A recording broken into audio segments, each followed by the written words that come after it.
মির্জা সায়ান মুগ্ধ। পর্ব ১। লিখেছেন জান্নাতুল ফেরদাউস মিথিলা। আলিশান রেডিসন ব্লু এর পাঁচতলার সরু করিডোর দিয়ে প্রাণ পড়ে ছুটছে সপ্তদর্শী তরুণী। তার পিছু পিছু দৌড়ে আসছে বেশ কতজন কালো পোশাকধারী গার্ডস। এই বুঝি তারা সপ্তদর্শীকে পেয়ে গেল হাতের নাগালে। সপ্তদর্শী থামছে না, পায়ের গতি বাড়িয়েছে তীব্র থেকে তীব্র। আর একটু সামনেই খোলা এলিভেটর। যেভাবেই হোক সপ্তদর্শী সেখানে ঢুকতেই হবে, বাঁচতে হবে পেছন থেকে ধেয়ে আসা খারাপ লোকগুলোর হাত থেকে। মিনিট খানিক পেরোলো, সপ্তদর্শী দৌড়ে এসে ঢুকলো এলিভেটরে। কাঁপা কাঁপা হাতে ব্যগ্রতার সাথে এলিভেটরের সবগুলো বোতাম চাপলো একই সাথে। তবে দরজা এখনো বন্ধ হচ্ছে না এলিভেটরে। এদিকে লোকগুলো ছুটে আসছে। সপ্তদর্শী এবার ভয়ে চড়াচড়ো, বুকটা তার ধরপড় করছে বেশ। ছোট চিকন চাকন দেহটা কেমন যেন কাঁপছে রীতিমতো। ফাঁকা মস্তিষ্ক তার হঠাৎ বলে উঠল, তারা আমায় ধরে ফেলবে, আবারও তুলে নিয়ে যাবে ওই রাক্ষসের কাছে। মস্তিষ্কে একটা কথায় হাতুড়ি পেটা করছে, মনের মধ্যে একরাশ ভয়। সপ্তদর্শী ভয়ত চোখ জোড়া অসহায় চাহনি মুখেই সম্মুখেই নিবদ্ধ, যেখানে স্পষ্ট দেখা যাচ্ছে লোকগুলো ছুটে আসছে তার দিকে। এর মধ্যে ভাগ্য বুঝি তার সহায় হলো কিছুটা। ধীরে ধীরে এলিভেটরের দরজাখানা বন্ধ হলো, তারা দিয়ে উঠলো তারা। কয়েক সেকেন্ডের ব্যবধানে লোকগুলো তাকে ধরতে পারেনি, এর আগে বন্ধ হয়েছে দরজা। এতটুকুতেই যেন বিরাট স্বস্তি পেল সপ্তদর্শী। তারপর হাতে থাকা বুকটার উপরে দুহাত চেপে দপ করে বসে পড়লো মেঝেতে। বুক ভাঙা আর্তনাতে কাতর মেয়েটা কান্নার তোড়ে হেঁচকি তুলতে তুলতে বাচ্চাদের নয় ডাকতে থাকে, আপু, ভাইয়া, বাঁচাও আমার, আমি আমি মরে যাচ্ছি। কে শুনবে সপ্তদর্শী কণ্ঠ? কে বাঁচাবে তাকে? একটু আগে তো তার চোখের সামনে তার বাবাকে নির্মমভাবে হেনস্থা করেছে ওই লোক। শক্তপোক্ত পাপটাকে তার ভেঙে দিয়েছে মানসিকভাবে। তার ভাই, তারা তো কোনো খোঁজ পায়নি সপ্তদর্শী। শুধু একবার দেখেছিল তাকে বাঁচাতে গিয়ে গুলি লেগেছে তার ভাইয়ের হাতে, ব্যাস এতটুকু। একথা মনে পড়তেই ফের হাউমাউ করে কেঁদে উঠল মাহিন। দু হাতে নিচের সুন্দর সিল্কি চুলগুলো মুঠোয় চেপে ধরে শক্ত করে। এলিভেটরের চারিপাশে দেওয়াল জুড়ে থাকা স্বচ্ছ কাচের আয়নাতেই কণ্ঠনত সপ্তদর্শীর মাসুম মুখখানায় স্পষ্ট প্রতিবিম্বিত। ফর্সা টুকটুকে মুখখানায় সে কি বহাল দশা, কাঁদতে কাঁদতে। চশমার আড়ালে লুকিয়ে থাকা অদ্ভুত সুন্দর ভাষা ভাষা চোখ দুটো লাল হয়ে গিয়েছে ইতিমধ্যে। এক নজর দেখলে মনে হবে এই যেন সাক্ষাৎ পদ্মারাক মণি। তীরের ফলার নাই খাড়া নাকের ডগাটা কেমন লাল হয়ে আছে। মনে হচ্ছে এই বুঝি কেউ ইচ্ছে মতো মেয়েটার নাকাল বরাবর এক মুঠো লাল রং ঘেঁষে দিয়েছে। গাল দুটোর মাংসের উপস্থিতি কম বিধায় বাম পাশে টোল পড়েছে সামান্য। গোলাপের পাপড়ির ন্যায় নিখুঁত আটে ঠোঁট দুটো বেশ নজর করা ঠেকেছে মুহূর্তেই। কান্নার বিশুদ্ধতাই তারই বুঝি আজ রূপ বদলিয়েছে নিজেদের। ফর্সা মসৃণ কণ্ঠই কালশিটে দাগ স্পষ্ট। গলাটাও বেশ ব্যথা করেছে, কণ্ঠ ফুটে বেরোচ্ছে না শব্দ। অন্তর্মুখে সপ্তদর্শী নরম ধাঁচের মেয়ে। প্রতিকূল মুহূর্তে নিজেকে সামলানোর কিংবা বাঁচানোর কোনো খুব বড় উপায় তার জানা নেই, তাই তো এমন কাছে নিজের অমন অসহায়ত্বে। এদিকে এলিভেটরে ততক্ষণে এসে থামলো টপ ফ্লোরে। ধীরে ধীরে বন্ধ দুয়ারে খুলে সপ্তদর্শী ভারত ঢুকিয়ে রইসরে আহত করে ঘাড় বের করে এলো সামান্য। সতর্ক দৃষ্টিতে শুনছান নীরবতা আচ্ছন্ন করিডোরে এদিকে ওদিকে নজর বুলিয়ে দেখে নেয় চারিপাশে আদৌ কেউ আছে কিনা। তবে না, আশেপাশে কেউ নেই। বোধহয় লোকগুলো এখনো এসে পৌঁছায়নি এখানে। কিন্তু না এসে আর থাকবে কতক্ষণ? এলিভেটর বাদে সিঁড়ি টেনে এলেও তাদের আসতে হয়তো আর মিনিট খানেক সময় লাগবে। সপ্তদর্শী আর সময় নষ্ট করলো না, তখনই ভীত সন্ত্রস্ত কদমে ছুটলো করিডোর দিয়ে ঠিক বাম দিকে সিঁড়ির দিকে। যার দৌড় আপাতত ছাদ অব্দি। টলমল পায়ে মেয়েটা ছুটল ছাদের পানে। সুবিশাল ছাদ, চারিপাশে বাতাসের তীব্রতা। মাহির মতো পাতলা গরনের মেয়েটা বুঝি এক্ষুনি উড়ে যাবে এই বাতাসের জোরে। মাহি কদম বাড়ালো ছাদের দিকে। একটুখানি এগোতেই বাতাসের তীব্র চাপটা এসে বাড়ি খেলো তার সম্পূর্ণ মুখমণ্ডলে। সঙ্গে সঙ্গে চুলগুলো উড়ে এসে সব আছড়ে পড়লো মুখের উপরে। মাহি তাৎক্ষণিক পা হাত বাড়িয়ে চুলগুলো সব সরাতে লাগলো মুখের ওপর থেকে। আনমনে পাকা ঘর বাঁকাতেই হঠাৎ ঝাটকা খেলে তোর দান্ত। ছাদের একদম শেষ প্রান্তে দুপাশে সারিবদ্ধভাবে দাঁড়িয়ে আছে তখনকার গার্ডসগুলো। প্রত্যেকের চোখে মুখে অসাধারণের পেশাদারিত্ব স্পষ্ট। তাদের ঠিক মাঝখানে উল্টো দিকে মুখ করে দাঁড়িয়ে আছে মানুষরূপী জানোয়ারটা। তার উপস্থিতি চক্ষুগোচর হতেই মাহি ছুটল ছাদের দরজার দিকে। তবে বালাই ষাট মেয়েটার পিছুবার আগেই কয়েকজন গার্ড এসে তার পথ আটকে দাঁড়ালো। অসহায় মাহি ফের পড়লো অসহায় হতো দারুণে। শেষে কি করবে না জেনে থেকেই চলে এলো লোকটার কাছে। মাহি ভীত, সেই সাথে বড্ড চিন্তিত নিজেকে নিয়ে। এর মধ্যেই হঠাৎ করে কর্ণা কুহুম পরে ভেসে উঠল অদূরে বলিষ্ঠ দেহি যুবক, সুদর্শন যুবক উর্ফে রাক্ষসটার ভরার তাম্বিক কণ্ঠ। জমের ভয়ে পালাতে শুনেছি, বাট পালাতে গিয়েও নাচতে নাচতে ফের জমের কাছে চলে আসাটা বোধহয় ফার্স্ট টাইম দেখলাম। বাই দ্য হেল, তোর ছোটাছুটি শেষ হয়েছে? শেষ হলে চল, আমার তাড়া আছে। এই প্রথম নিচে চিরচেনা শান্ত স্বভাব থেকে বেরিয়ে আসে মাহি। তখনই যুবকের কথা সকচ করে পা দিয়ে পৌঁছতে পেঁচোতে ঝাঁঝালা কণ্ঠে বলে, যাবো না আমি আপনার সাথে। আপনার মতো জানুয়ারির সাথে যাওয়ার চাইতে মরে যাওয়ার ঠের ভালো। এতক্ষণে বলিষ্ঠ যুবক পেছনে ফিরল। এক হাতে তার প্যান্টের পকেটে কুচে থাকলেও আরেক হাতে তর্জনীর মধ্যমার ভাঁজে রেখে ক্রুস্ট নিকারাগুয়ার সিগার। যুবকের বাদামি ঠোঁট জোড়ায় ফাঁক গলিয়ে ধীরে ধীরে বেরোচ্ছে সিগারেটের দূষিত ধোঁয়া। সে ধোঁয়া ধুমায়িত মুখমণ্ডলের চারিপাশে। যুবক এখনো মুখে স্পষ্ট নয়। তার বাদামি চোখ জোড়ায় ক্রুর চাহনি এখনো দৃষ্টিগোচর হয়নি মাহির। হলে থোড়াই সাহস করত মুগ্ধ নামক ভয়ঙ্কর যুবকের মুখের উপরে ওভাবে কথা বলার। এদিকে মুগ্ধ কেমন বাঁকা হাসলো এবার। নিঃশব্দে সিগারেটের শেষ প্রান্তে লম্বা একটা টান দিয়ে বুট জুতার তাম্বিক শব্দ তুলে এগোতে লাগলো একটু একটু করে। তা দেখে মাহি কেমন ভয়ে তাতষ্ট। কাঁপতে কাঁপতে শব্দদোষী পা পেছচ্ছে বেশ। এতক্ষণে মুগ্ধর ক্রোধ দৃষ্টি নজর এলো মেয়েটার। মুহূর্তে সম্পূর্ণ হিম করা হয়ে গেল তার। সে ক্ষণে ক্ষণে ঢেকে গিয়েছে। মুগ্ধ তখন এগিয়ে আসতে আসতে ঠোঁট পেশে কঠিন গলায় বলে উঠল, জিহ্বার অতিরিক্ত চলন আর নারীদের লোক দেখানোর লজ্জার ভূষণ দুটো আমার এলার্জি আছে, দেখলেই গা চুলকাই। এই যে এখনো শুরু হয়ে গেছে চুলকানি। মাহি ভরকায়। এই লোকের এহেন গা জ্বালানো কথাবার্তা আজ নতুন নয়। সে পিছু যেতে যেতে আবার চেঁচিয়ে উঠল নতুন উদ্যমে, একদম কাছে আসবেন না আমার। আমি আপনার সাথে কোথাও যাব না। দরকার পড়লে আমি আত্মহত্যা করব, তবুও আপনার মতো নিকৃষ্টর সাথে যাব না। মুগ্ধ কুটিল হাসলো। পকেটে গুজে রাখা হাতটা বের করে এনে গা টুকলো আলতো করে। তাড়া করে মেয়েটির পানে স্থির চাহনি নিক্ষেপ করে এগিয়ে আস্তে আস্তে শান্ত কণ্ঠে ঠেস দিয়ে বলল, মরবি? তাহলে মরে যা। কিভাবে মরবি বল? একটু থেমে মুগ্ধ মুখে বরফে কপট ভাবুক ভাব ধরে ঠোঁট কামড়ে ভাবলো কিছু একটা। তারপর কেমন নাটকীয় ভঙ্গিতে বলে ওঠে, দড়ি এনে দেবো গলায় ফাঁস দেওয়ার জন্য, নাকি বিষ এনে দেবো? খেয়ে একদম কুত্তার মতো দু হাত লম্বা জিভ বের করে মরবি? এটাও যদি না হয় তাহলে বল ক্যারাচিন এনে দিই। সারা গায়ে মেখে আমার সামনে আসবি, ভীষণ আদর করে গায়ে আগুন ধরিয়ে দেব। বল কোন স্টাইলে মরবি? হতভম্ব মাহি হতভম্বতায় বুঝতেই পারলো না তার দুপা সেইটা কখন কার্নিশেরবিহীন ছাদের একদম কিনারায় এসে ঠেকেছে। নীরবে কাঁদছে দাঁড়িয়ে। ওদিকে মুক্ত পায় নিকটে। হয়তো আর দুটো কদম এগোলেই ধরে ফেলবে তাকে, কিন্তু মাহি তো তার হাতে আসতে চায় না। নিজেকে বাঁচানোর শেষ চেষ্টায় মেয়েটা আরেক কদম পেছতে গেলে ঘটল আরেক বিপত্তি। এক পা পিছলে গেল ছাদের বাহিরে। খুঁটো খাই পতনকারী পেছনের দিকে ঝুঁকে পড়তেই একখানা শক্তপোক্ত হাত এসে তক্ষণে চেপে ধরল মাহির এক হাত। ভীতু মাহি তাৎক্ষণিক চোখ দুটো কুঁচকে ফেলেছে ভয়ে। তার অর্ধেক দেহ দোদুল্যমান অবস্থায় শক্ত করে চেপে ধরে রেখেছে উপকারীর বাড়িয়ে দেওয়া হাত চাই। কিন্তু মেয়ে কি আর জানে এই উপকারীটাকে? জানলে ধরাই ধরতো তার হাত। এদিকে গম্ভীর মুক্ত মহাশয় এক আকাশসম বিরক্তি নিয়ে চেয়ে আছেন ঝুলতে থাকা মাহির পানে। গলায় অসম্ভব ঝাঁজ ঢেলে দিল এক রামধমক, হাত তুলে কেন? জাগিয়ে মর। এগিয়ে এসেছিলাম তোকে ওই বিছানা থেকে ধাক্কা মেরে ফেলে দেওয়ার জন্য, অথচ এখন কিনা আমার হাত ধরে ঝুলছিস। মুহূর্তে এসে এত ভয় কিসের রে? যে ব্যাটারি। মাহি এবার ঠোঁট ভেঙে গেছে, নাচার আগুতে জানিয়ে শক্ত করে চেপে ধরেছে মুগ্ধর হাত। অথচ মুগ্ধকে দেখো, সে বিরক্তি নিয়ে নিজের হাত ছাড়াতে ব্যস্ত। মাহি কিছুতেই তার হাত ছাড়ছে না বলে মেয়েটার হাত ধরে মুগ্ধ দিল একটা টান। সঙ্গে সঙ্গে ঝুলতে থাকা মাহি হাতের মুঠোয় প্রাণ নিয়ে কোনো মতো বেঁচে গেল এই পর্যায়ে। তারপর করতে থাকা বুক পেন্সিলের উপর হাত চেপে ধরে জোরে জোরে নিঃশ্বাস ফেলতেই পেছন থেকে ধীরে এলো মুগ্ধর শক্ত হাতের থাবা। তাকিয়ে চট করে চেপে ধরলো মাহির চুলের গোছা।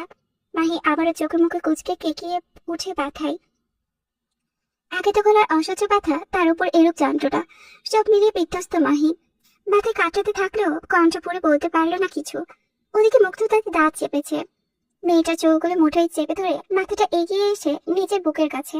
বলা বাহুল্য মাহি মুগ্ধের তুলনায় উজ্জ্বলায় বেশ নিচু। মেয়েটার মাথাটাকে মুগ্ধর বুক বরাবর। এমনিতেই ভিনদেশি সুদর্শনদের নাই শক্তপোক্ত গায়ের গরম মুগ্ধে উচ্চতা জানা সিলিং সুবে। তার এমন দীর্ঘকায় দেহের সামনে সবাইকে অতি নগণ্যই মনে হয়। মুগ্ধ খান নোয়ালো বেশ। মাহির কানের কাছে মুখ এনে হেসে হেসে বলতে লাগলো, কান খুলে শুনে রাখ বান্দির মেয়ে, তোর মতো যাচ্ছে তাই আন্ডার রেটেড ডের ব্যাটারির প্রতি বিন্দুমাত্র ইন্টারেস্ট নেই আমার। তোকে নিয়ে যাচ্ছে জাস্ট তোর বাপকে সাহায্য করার জন্য। যতদিন তুই বেঁচে থাকবি তোর বাবু ঠিক ততদিনই বাঁচবে। যদি আমার অত্যাচারে অতিষ্ঠ হয়ে তোর দম বন্ধ হইবে সেই দিন তোর বাপের বুকের উপরে উঠে তোর বাপের শরীরে অগণিত গুলি ছুড়বো আমি, অতঃপর তার দূষিত রক্তগুলো দিয়ে পা ভেজাবো। তাই তুই মরলেও আমার কিছু যায় আসে না, বাঁচলেও কিছু যায় আসে না, কজ তোর বাপের শেষটা আমার হাতেই হবে। And you are nothing to me. Did you hear that? You are nothing but a fucking way to me. ঠোঁটে ঠোঁট চেপে কান্না আটকানোর প্রয়াসে ব্যস্ত মাহি। প্রতিটা কথাই যেন তার কানের কাছে নয়, বরং তার বুকে গিয়ে বেঁধেছে। এত ঘৃণা নিয়ে কিভাবে বাঁচবে একটা মানুষ? কিভাবে বাঁচবে সে এই লোকের অত্যাচারে? সে মরে গেলে তো তার বাবা, না না, আর ভাবতে পারলো না মাহি। বাবার কথা মাথায় আসতেই নিজেকে শক্ত রাখার সব রকম চেষ্টায় উপনীত হলো মেয়েটা। মনে মনে প্রতিজ্ঞাবদ্ধ হলো, যাই হয়ে যাক আমি মরবো না। ক্যাপ্টেনের বিকটনার মুখে উজ্জ্বলিত চারিপাশ, চারিদিকে ধুলোমায় ছড়িয়ে বিশাল বিস্তারার উচ্চের সাথে হেলিপ্যাডে এসে নামলো হেলিকপ্টার। সুবিশাল হেলিকপ্টারের গায়ে বড় বড় অক্ষরে লেখা শ্যাডো মনস্টার। মুগ্ধ ভীষণ দাম্ভিকতার সাথে ভেতরে ঢুকলো। পেছনে বেচারি মাহি পড়ল বিপাকে। এই ক্ষুদ্র জীবনে এর আগে কখনো হেলিকপ্টারে চড়েনি সে, না চড়েছে এরোপ্লেনে। মেয়েটার আবার অ্যাগ্রোফোবিয়া আছে কিনা, উচ্চতা দেখলেই ভয় পায়। সে কেমন ইতস্তত করছে ভেতরে ঢুকতে। এদিকে হেলিকপ্টারে বসে থাকা মুগ্ধ আয়েশ করে ফোন ঘাটছে। মাহিকে এখনো ভেতরে আসতে না দেখে কেমন বস্ত্র মেখে আওড়ায়। ভেতরে ঢোকার জন্য আলাদা চাকরানি লাগবে নাকি নবাবের মেয়ে? নবাবের মেয়ের হাতে অপরন্ত সময় থাকলেও আমার হাতে নেই। সো আর এক সেকেন্ডের ভেতরে ভেতরে না ঢুকলে এক লাথি মেরে ছাদ থেকে ফেলে দেবো, মাইন্ড ইট। বরকাই মাহি তাৎক্ষণিক নিজে ভয়টার সব ভুলে গিয়ে হেলিকপ্টারে উঠে এলো। মুগ্ধ তার দিকে দৃষ্টিপাত না দিয়েই হেলিকপ্টারের উদ্দেশ্যে শক্ত করে হুঙ্কার ছুড়ে বলে, টেক অফ। হুকুম যথার্থ তামিল করলে বিদেশি পাইলট সাহেব। মুহূর্তে গর্জে উঠল ইঞ্জিন। রোটার ঘুরিয়ে দ্রুত বেগে চারিপাশে বাতাসের তীব্রতা বেড়ে গেল বহু গড়ে। ক্রমশ হেলিকপ্টারের তুলনি শুরু হলো। সেই সাথে বেড়ে গেল মাহির নিঃশ্বাসের গতি। বুকটা ধরফড়িয়ে উঠে বেশ। ভয়ে এইটুকুনি হয়ে যাওয়া মেয়েটা ক্রমশ এগোতে লাগলো মুগ্ধর দিকে। মুগ্ধ আর চোখে দেখলো তা, বিরক্তি নিয়ে ঝাঁচিয়ে উঠল, কোলে উঠে বসবি নাকি? দেখ চাশমিশ, আমার কিন্তু এসবের মুহূর্তেই এসব করার বিন্দুমাত্র মুড নেই। মাহি শুনলো কিনা কে জানে। সে কেমন আতঙ্কিত কণ্ঠে অসহায় নয় বলতে লাগলো, আমার ভয় লাগছে, আমি আসলে। পুরোটা শোনার ধৈর্য হয়নি মুগ্ধর, তাই আগে সে দোকানে খুঁজলো মোটা হেডফোন। নির্বিকার ভঙ্গিতে পেছনের দিকে গা এড়িয়ে চোখ দুটো বুঝলো কোনো মতে। মাহি চুপচাপ বসে রইল চোখ খিচে। আসলে দুপাশে অংশ খামচে ধরলো কেমন। সময় পেরোচ্ছে। একটা সময় চোখ বুজে থাকা মাহির চোখে ঘুম ধরা দিল সত্যি সত্যি। ঘুমন্ত মেয়েটা ঢুলু ঢুলু অবস্থায় মুগ্ধর পায়ের উপরে মাথা ঠেকালো। মুগ্ধ টের পেল বোধ হয়। সঙ্গে সঙ্গে নিজের পা দুটো ঝাঁকিয়ে উঠলো বেয়াদব ছেলে। মুহূর্তে ঘুম কেটে গেল মাহি। হয়তো বুদ্ধি নাই এদিক ওদিকে মাথা নাড়িয়ে বলতে লাগলো, কি হয়েছে কি হয়েছে? মুগ্ধ রাগ করেনি, স্রেফ কটমট দৃষ্টি নিক্ষেপ করলো মাহির উপরে। বেচারি মাহি চুপসে গেল মুহূর্তেই। মাথাটা নইয়ে সরে বসলো বেশ কিছুটা। ভয় লাগলেও করার কিছু নেই। ঘুমন্ত অবস্থায় এই লোকের গায়ে পড়লে তখন না আবার সত্যি সত্যি হেলিকপ্টার থেকে লাথি মারে ফেলে দেয়। Russia, Saint Petersburg. তুষার পড়া পাহাড় ঘেরা হালকা কুয়াশায় চারিপাশে স্টোরেট স্কোয়ার লেকের কোকাশে নির্মিত একটি ব্যক্তিগত প্রাসাদের অভিমুখে বিশাল জায়গা জুড়ে তৈরি করে রাখা হেলিপ্যাড। চারিপাশে ধুলো উড়ে হেলিকপ্টার নামছে সেখানে। আঞ্চলিক সময় 8টা হলেও এখানকার চারিপাশে এখনো কেমন মৃদু আলোয় জ্বলজ্বল করেছে। সাধারণত এখানে সন্ধ্যার নামে বেশ পড়ে। আকাশ এখনো হালকা মেঘে জমে আছে। হয়তো একটু পরে আকাশের বুক চিরে নেমে আসবে বাড়িধারা। হেলিকপ্টার ল্যান্ড হলো ভূমিতে। সময় নিয়ে সেখান থেকে গৌরবে বেরিয়ে আসে মুগ্ধ। পরনে দামি ট্রেন স্যুট, দামি বুট, গায়ের সময় উস্কো খুস্কো বাদামি চুলগুলো আজও বেঁধে রাখা ঝুটি স্বরূপ। এক হাতে পেটের কাছে ছুটের বোতাম খুলতে খুলতে পা বাড়ায় মুগ্ধ। তখনই 5জন এলিট বডিগার্ড ছুটে এসে এলো মুগ্ধর চারিপাশে। গম্ভীর মুখে যুবকের পেছন থেকে পেছনে হাঁটছে তারা।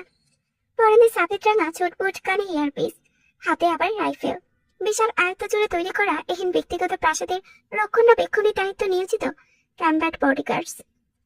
বাড়ির চারিপাশে রাইফেলে হাতে দাঁড়িয়ে আছে তারা। মুগ্ধ গৌরবময় কদমে হাঁটছে। তখনই তার সামনে ছুটে আসে একজন ক্যাম্পট বডিগার্ড। এসে তিনি সসম্মানে মাথা নিয়ে হাঁটু করে বসলো মুগ্ধর সামনে। দু হাতে একখানা নতুন ডিজাইনের রিভলভার এগিয়ে দিল মুগ্ধর দিকে। মুগ্ধ কিছুক্ষণ সরু চোখে পরখ করলো বন্দুকটা।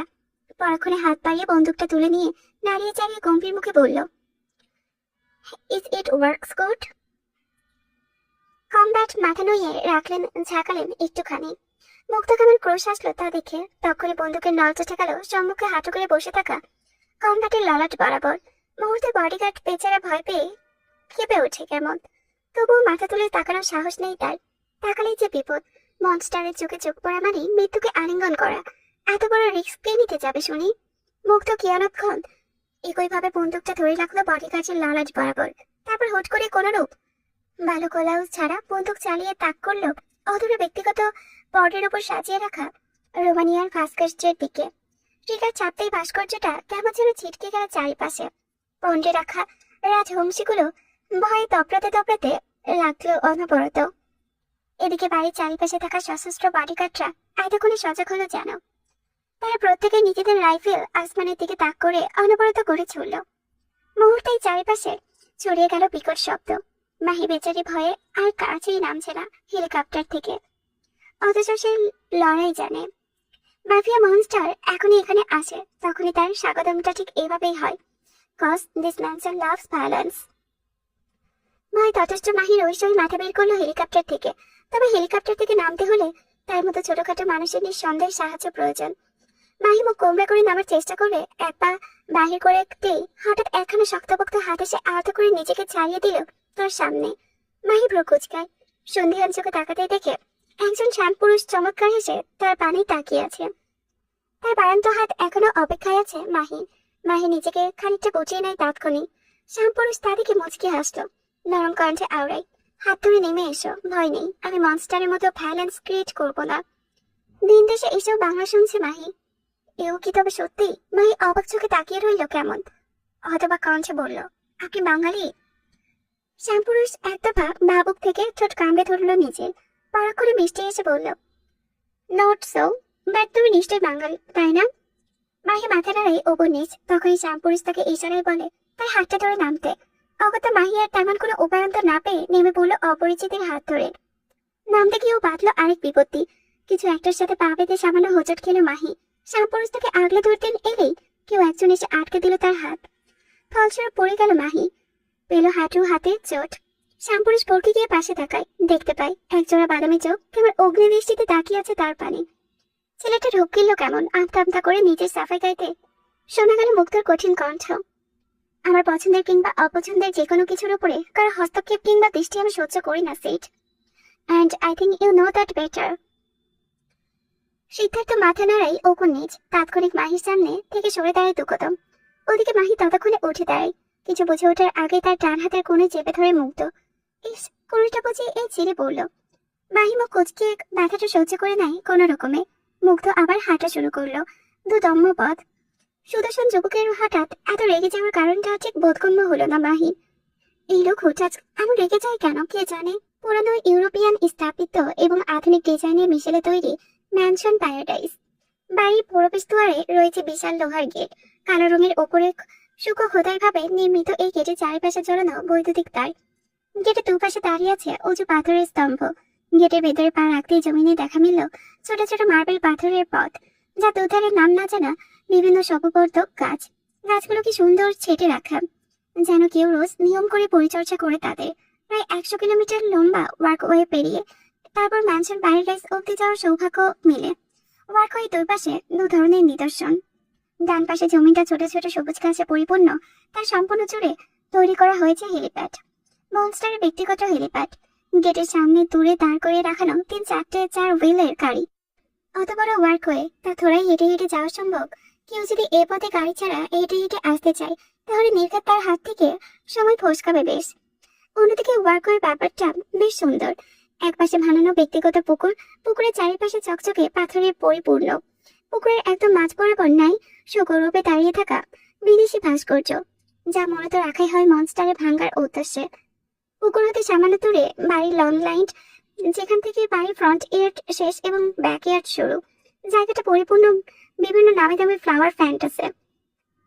একটু দূরে হাঁটলেই পড়বে বাড়ির পেছনের বাগানটা, যেথায় ওক গাছ হতে শুরু করে চেরি ব্লাসম ট্রি অব্দি রয়েছে দাঁড়িয়ে। হালকা তুলনিতেও চেরি ব্লাসম গাছ থেকে ধূপ কয়েক পাতা উড়ে উড়ে আসছে জমিনে। পায়ের নিচে জমিটা চেরি ব্লাসমের পাপড়িতে কি সুন্দর আবৃত হয়ে আছে। পুরো বাড়ির চারিপাশটা এত চমৎকারভাবে সুসজ্জিত যেন কেউ এক দেখাতেই বলে উঠতে বাধ্য, এই তো পৃথিবীর বুকে এক টুকরো স্বর্গ। কালো জগতের most powerful name, the shadow monster, যার বজ্রকণ্ঠ শুনেছে সবাই, শুনেছে হুঙ্কারও। তবে আজ অব্দি কেউ এক নজর দেখার সুযোগ পায়নি মানুষটাকে।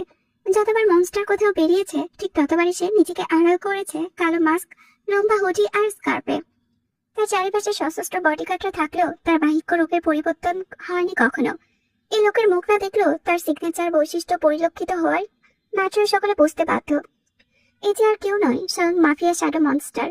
মনস্টারের বাম হাতে সর্বদা একখানা কালো টাইটেনিয়ামে তৈরি মোটা ভারী ব্রেসলেট ঝুলন্ত থাকে, যার ভেতরে খোদাই করে নকশা আঁকা ব্ল্যাক পাথরের প্যান্থারের নিচে দগদগে অক্ষরে লিখে রাখা মনস্টার। এই ব্রেসলেট শুধুমাত্র একজনের জন্যই বানানো, যা অন্য সবার জন্য এক প্রকার নিষিদ্ধ বৈকি। তাছাড়া যিনি এই ব্রেসলেটের শিল্পী ছিলেন তার হাত দুটো কেটে ফেলা হয়েছে, cause mafia monster doesn't wanna share anything to anyone. মাহির নরম মোলায়েম হাতের কোনোই ধরে টানছে মুগ্ধ। মুখখানা তার কি সে কি গম্ভীর, গালে খোঁচা খোঁচা দাঁড়িয়ে উপস্থিতিতে লম্বাটা চৌয়াখানা কেমন তীক্ষ্ণ হয়েছে ব্লেডের নাই। বরিষ্ঠ পুরুষ তার লম্বা লম্বা কদমে হাঁটছে জোরালো গতিতে, অথচ পাশে থাকা মাহি মেয়েটা রীতিমতো হিমশিম খাচ্ছে ব্যাটার সাথে তাল মেলাতে গিয়ে। একে তো ছোটখাটো মানুষ যে, তার উপর ক্লান্ত, পায়ে অত জোর আসবে কোত্থেকে শুনি? গতকাল থেকে পেটে আদৌ কিছু দানা পড়েনি তো। মাহি এবার আর হাঁটলো না, পায়ের গতি বাড়িয়ে দৌড়াতে লাগলো রীতিমতো। হাঁটা ছাড়ানোর বেশ চেষ্টা হয়েছে ইতিমধ্যে, তবে বেয়াদব লোকটা কি আর অত সহজে ছাড়ে?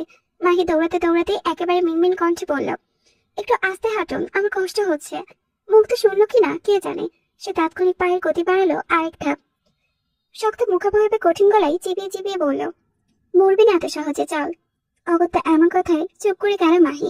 একরাশ কষ্ট হওয়া সত্ত্বেও পা মিলাতে দৌড়াতে লাগলো কেমন। এইদিকে তাদের পেছনে পেছনে ঘুমের মুখে হেঁটে আসছে সিদ্ধার্থ। দু পকেটে দু হাত গুজে আরামসে হাঁটছে সে। সরু চোখে কেবল ঘুরে ঘুরে দেখছে মাহিকে, মনে মনে বারবার আওড়াচ্ছে, মেয়েটাকে কেন তুলে আনলো মনস্টার?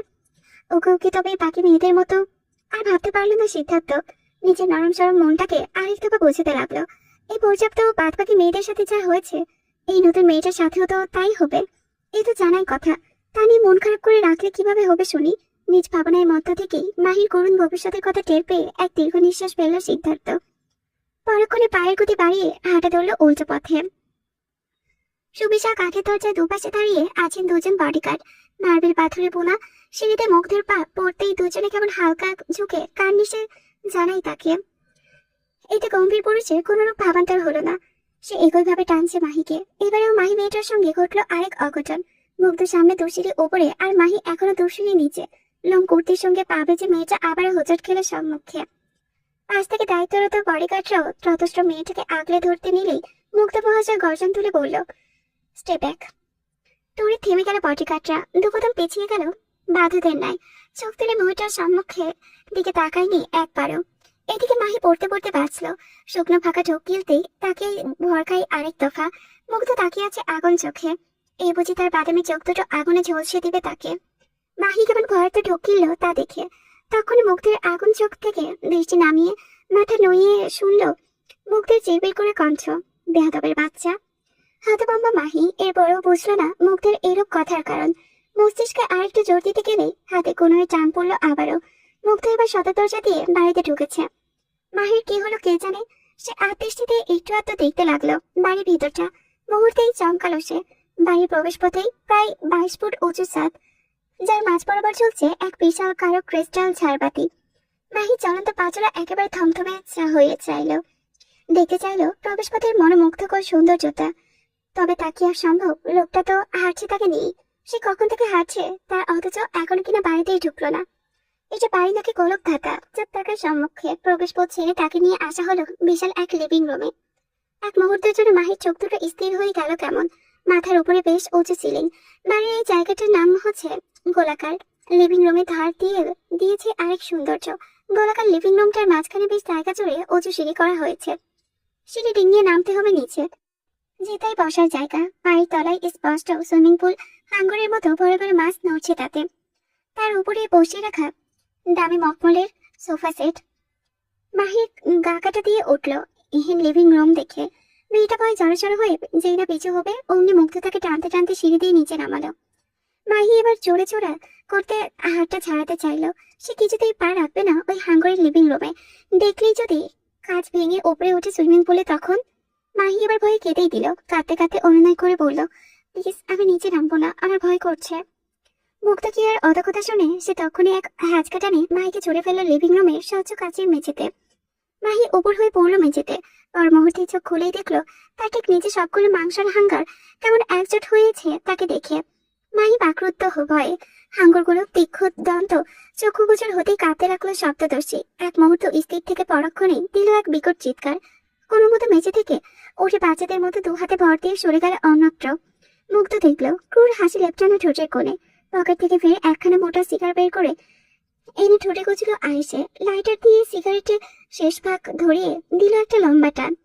সেই টানে সে কি যে সুখ পেল ছেলেটা, যার তরুণ স্বস্তিতে চোখ দুটো বন্ধ হয়ে এলো তার। মুখের দূষিত ধোঁয়াটুকু বেশিক্ষণ মুখ কপালে আটকে রাখে। গম্ভীর গলা উঁচিয়ে রাখলো, মেইডেন। ব্যাস, একটা ডাক। যা কৌনো কৌড়ে পৌঁছাতেই গা কাটা দিয়ে উঠলো বাড়ির সকল মেয়েদের। মিনিটের ব্যবধানে প্রায় 25 জন কেমন ত্রস্ত পায়ে ছুটে এলেন তখনই। সবচেয়ে বুজুর্গ মেয়েট ইরা, বৃদ্ধ বয়সী নাদুস নুদুস গায়ের গরনের মহিলাটি এগিয়ে এসে হালকা চোখে কর্নিশ জানায় মুগ্ধকে। মুগ্ধ এবারেও প্রতিক্রিয়াহীন, সুদর্শন মুখখানায় ভারী গাম্ভীর্যের ছাপ। আঙুলের ভাঁজে থাকা সিগারে এক টান বসিয়ে দিল। তীক্ষ্ণ চোয়াল খাড়া নাড়িয়ে কমকমে গলায় আদেশ ছুড়ল, ওকে আজ রাতের জন্য তৈরি করুন, আই এম হাংরি। কথাটা বলে এক মুহূর্তেও দাঁড়ালো না মনস্টার। তাৎক্ষণিক কর্কট পায়ে হাঁটা ধরল উল্টো পথে। এবার তার নিজের আস্তানে যাওয়ার পালা। কতদিন হলো চায় না সে। এদিকে তার চলে যাওয়ার পরই সব মেয়েটা কেমন স্থির হয়ে মাথা নুইয়ে দাঁড়িয়ে আছে। বৃদ্ধা ইরা কেবল দীর্ঘশ্বাস ফেলল। ধীরে ধীরে নিজের কুচকে যাওয়া চামড়ায় দু হাতের সামনে ধরে ভাবতে লাগলো, এই হাত দুটো দিয়ে ঠিক কতগুলো মেয়েকে তৈরি করলাম আমি, ঠিক কতগুলো। মেইডেন। ইরার ধান ভাঙলো পেছন থেকে ধেয়ে আসা সিদ্ধার্থের কণ্ঠে। তিনি তখনই পেছনে ঘুরল। ফর্সা মুখখানায় আধার নেমেছে তার। চোখ দুটো হয়ে গিয়েছে ছলছল। সিদ্ধার্থ এক মুহূর্ত চোখ থেকে বোঝার চেষ্টা করলো ইরার মনোভাব, তবে কিছুই তেমন বোধগম্য না হয় সে প্রশ্ন করেই বসলো, কি হয়েছে তোমার? এমন ভাবে মুখে আধার নামিয়ে দাঁড়িয়ে আছো কেন? ইরা ফোপাতে লাগলেন কেমন। দু হাতে নিচের খাওয়ার সমান হলদেটে চোখগুলো চেপে ধরলো। কাঁদো কাঁদো মুখে বলতে লাগলো, রাক্ষসে ক্ষুধা পেয়েছে সিট, আজ আবারও রাক্ষসে ক্ষুধা পেয়েছেন। বরকা সিদ্ধার্থ তাৎক্ষণিক হকচকিয়ে জিজ্ঞেস করলো, মানে আই মিন টু সে কাকে চাইছে আজ? ইরা ফোপাতে ফোপাতে আলতো করে আঙুল তাক করলো অধুরের লিভিং গ্রাউন্ডে জ্ঞান হারিয়ে লুটিয়ে পড়ে থাকা মাহির পানে। মেয়েটা অতিরিক্ত ভয়ে আবারও জ্ঞান হারিয়েছে। সিদ্ধার্থ কেমন বিস্ফোরিত দৃষ্টিতে তাকায় মেয়েটার পানে। হতবাক সুরে বিড়বিড় করে বলে, ওহ নো।